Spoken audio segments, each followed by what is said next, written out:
Hello, this is Professor Montoya leading you on a tour through creating a flat wash watercolor rendering. And we're going to be trying three types of rendering styles to create a flat wash. Here is the ultimate sort of drawing that you are seeing now. This is what we're working towards. To create flat washes for our architecture, shade washes, and it's kind of subtle, but I'll show you. Here is the sky, and you can see the difference when I hold it upright. This rendering is produced on a board. I'll show you here's the side of the view of the board, and it's been stapled down so that when you wet the paper, the painting will tug and pull, and this will prevent it from warping. So this is the end use, but let's go way back to the beginning, and I will show you how to create a flat wash. Here are the materials that I will be using. I'm going to be using this round brush. This will I'll be doing my main workhorse. I do have a brush that is only for picking up water and laying down and wetting the paper. Of course, a pencil is always helpful. And my two star players today are two tubes of watercolor, and I'm going to dole out onto this palette in a few minutes. And I have a burnt sienna I've chosen and ultramarine blue. You can get away with just two colors for this assignment, and you can probably just do one color if you really came to it. And of course, I do have some blue tape paper that I will tape things down with. And these are pretty much, including water, things that I will need. There'll be one more portion, and that will be our substrate. This is our board that we are small one here for this demonstration that I am going to tack up or tape up some watercolor paper so I can do these flat washes. So I'm going to take my watercolor paper, uh, 5 inches by 9 inches, and really just so that it kind of fits whatever board you have would be the measurement. This is handy. Take my tape, and I'm going to tack down the edges, try and limit the warp. But I'm also going to use the edge here to control the watercolor too, so I'll have a very nice swatch once I'm done. Uh, let's see if we can get maybe an inch and a half swatch. Maybe we can go 2 inches. 2 inches. Width of this is 3/4.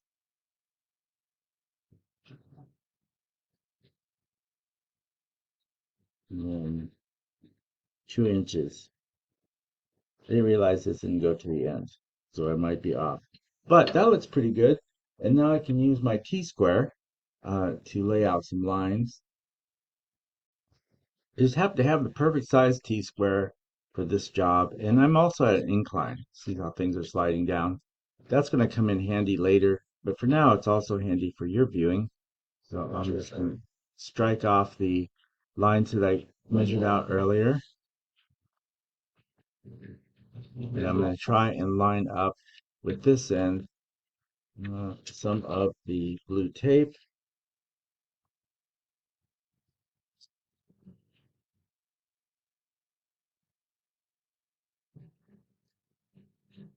Lay that down, and then do the ends. So I did get my measurements wrong because of it not coming to the end. So let's just see if I can do a quick correction.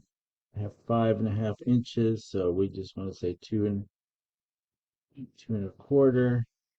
That's middle, so maybe I'll let the tape do the work for me. So maybe I need to use a tape down the middle to correct that little inconsistency I have. More about here. Okay, so this acts as a resist, the tape's going to kind of hold back the water and then give me a nice clean line when I'm done. And so let's do the rest of the tape. Yes, it does use a lot of tape. Maybe there's other workarounds that you can do uh, and not use so much tape if you're more careful. Maybe you don't have to attach it all over.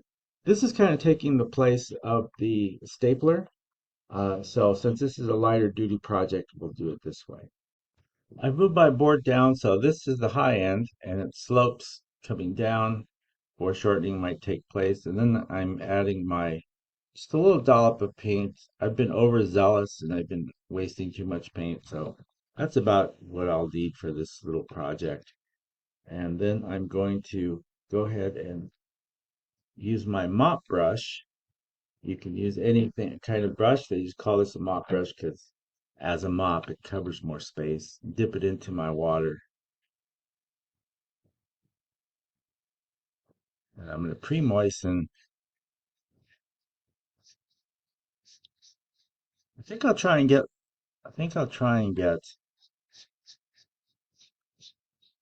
the camera to show the wetness. So let me see if I can fiddle around with that. Here are the goals that I'm shooting for. I want to make this wash very flat. Even here you can see some of the brush marks. I'm going to try and improve on my last attempt and try and just get it completely flat. I pre-moistened this paper with the mop brush to try and do that. And then the next one I'll do is variegated, where it kind of gradiates down and then another color comes into it. But let's focus on the flat. So I pre-moistened it, and now I'm going to come in and I'm going to do my first attempt. I'm going to make a pool. I think I will use that brown again so I can judge my last one. And I dip into the mixture, but then I kind of water it down, make kind of a puddle. And one more thing I'd probably add is paper towel nearby so I could kind of, as I go to use this, I can kind of wipe it down. But I think for this wet wipe, we're going to try, here we go. We're going to try and lay this down. And we're going to lay a little bit more water. And then we're going to try and follow this, going back and forth like we're mopping. Oh, I'm feeling really good about this one. The wet mop beforehand is really helping out. Coming back in, load up my brush. And the heavier part, this is called the bead. And you just try and follow and let gravity, because this is inclined, work with you, help you out. I'm swishing back and forth, just like you would mop a floor. Keep it wet, keep it wet. If you go back in, that's when you lose that consistency. Okay, so I'm coming down. I gotta keep this moisture going. When you start to get that little dry rub like that and you don't have the bead, then you have to re-hit things. So I'm coming back, loaded up the brush. Maybe I can make a few corrections, but there's not a lot of room for it. This is looking really good though. So let's see if I can close it out on a really good finish. I'm very impressed. I'm not using the best materials either. This is more of a cheaper brush and a cheaper set of paint. Kind of paint I got at Hobby Lobby. I have a lot of it, so it's hanging around the office. There we go. Take a look at that. I'll let it dry. Okay, do you see the moisture still drying? So the little brush technique beforehand to wet the paper really helped. Okay, I'm going to attempt the second one. This one I'm loaded up with my ultramarine, and I have a little puddle of it dangerously close to the brown, so it could be contaminated, but I think I'll go for it. So I'm just got my puddle. Let's go. On this one, it's going to be darker, so maybe I can really load it up here. Load up my brush, load up that pigment. I've pre-moistened this water because of that great results. But instead of going back to load up with more paint, I'm going to switch things up and I'm going to go back and load up with water only. Here's my water. Very relaxing. A lot of little endorphins being released. Feeling very peaceful. And it's going to be a great sky. Like that could be a really nice sky.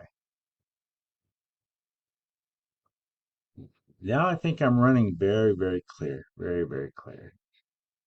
I'm very happy with that. That's very successful. I'll show it to you. And then I'll flip around. I think we're going to make our perfect video of 15 minutes. Let's get this going. I'll show you the wetness of it. Still kind of wet at that end. I'm going to start at the top. And I'm counting on the moisture of the last one that I laid down. I'm going to come back through. I said you only needed 2 colors, so I better stick to it. Okay, so this is complete. This is flat. This is graduated, but now I'm going to add my variegated to it, thereby combining the 2 drawings in this one. Okay, ready? Let's go. I'm going to load up, same principle, load up as much pigment as you can on that first swipe, because I can't go back for more. That's the game. Okay, mopping is going back and forth. For mopping the deck on a Navy ship, they teach you to do it this way. Back and forth, full swings, full strides. You can see the full coverage. Now I'm only going to go back for water. Oops, got a little on my book here, but some things must be sacrificed, right? Art. Sacrificing my Revit book for art. Here we go. Oh, I like that. I like that a lot. It's a very nice combination. Now I'll do a little cleanup. All right, now we can admire our work, the joy of watercolor. Take a look at that. We'll look at this. So I have what potentially could be a sky and what would serve well on the building. Now we're going to let this dry and I'll remove the tape and see what we have. If you want to speed up things, you can find yourself a nice hair dryer at the thrift store. This one, Ferrari Red, it really is pretty cool. I was lucky to find such a cool hair dryer. So we're still letting things dry. And now the fun part, removing the bandages, removing the tape for our, and actually I can save the tape on the side, like here, just so you know. I try to recycle. If I'm going to be doing another watercolor, then I can just keep the tape strips.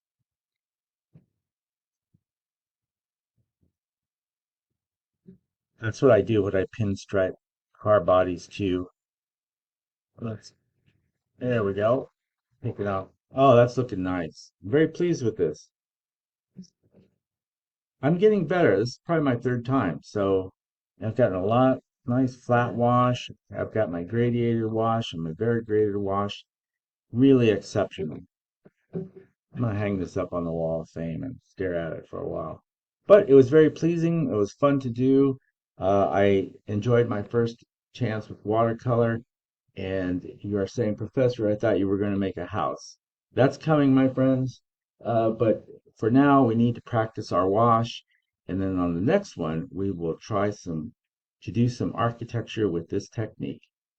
Thanks for watching and join me on the next video.